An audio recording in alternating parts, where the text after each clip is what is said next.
We've already talked about some exciting construction projects to connect countries and continents in this series. Today's project, however, surpasses all other construction projects once again. It's about a road link between the Eurasian and American continents, which has been discussed for quite some time. Both continents could grow closer together than ever before.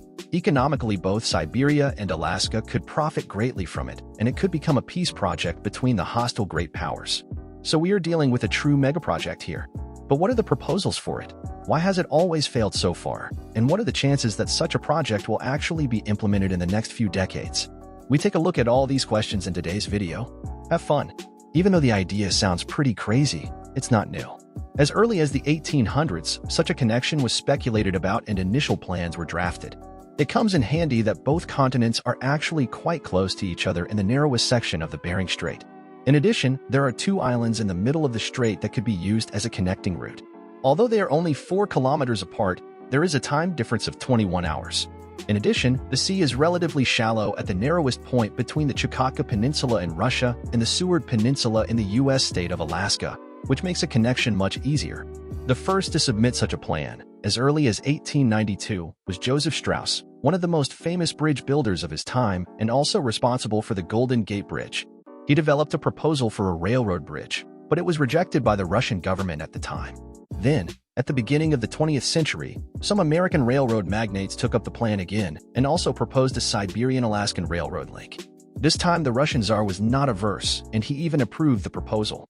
However, due to the First World War and the Russian Revolution that followed shortly afterwards, the project initially sank back into the drawer.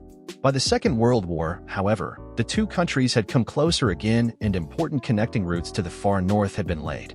By 1943, the United States completed the Alaska Highway, which connected what had until then been a very remote Alaska to Canada and then on to the rest of the United States. And in the Soviet Union, several routes were also being developed during the period, opening up the country's far east. But just as plans for a connecting route were again being discussed, the Cold War intervened, causing the two sides to drift apart again. The most ambitious plan to date, however, dates back to the Cold War and was proposed by a Chinese engineer. The project was named the Intercontinental Peace Bridge and was intended to contribute to trade and understanding between the people of the United States and the Soviet Union. Successful feasibility studies were conducted and a nonprofit institution was formed to raise money to fund it. And it was the Chinese, in fact, who pushed the project forward over the next few decades. Particularly in the course of the Silk Road Initiative, the Chinese would like to build a direct link to the American continent in order to be able to exchange goods even more easily.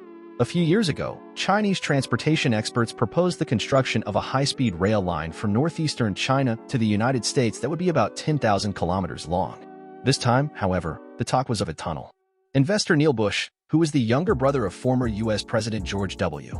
Bush, also traveled to China to discuss such a proposal.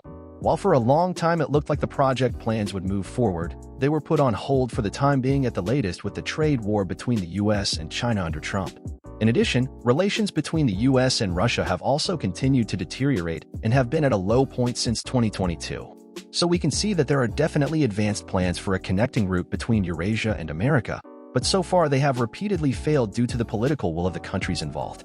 However, if the geopolitical situation should change in the next decades, it is quite possible that we will still see such a bridge or tunnel. Incidentally, the total distance at the narrowest point is 82 kilometers, although this distance could be greatly shortened by the two Diomede Islands. For example, a bridge could be built in 3 parts. The first part with 36 kilometers from Russia to Big Diomede Island. Then the connection between Big and Little Diomede, which is about 3.8 kilometers, and then the connection between Little Diomede and Alaska, which is about 37 kilometers. By the way, the current longest bridge in the world is also just under 37 kilometers. In addition, as I said, the strait is not particularly deep, at the deepest point not even deeper than 55 meters. And currents there are also quite moderate, which makes such a construction quite possible.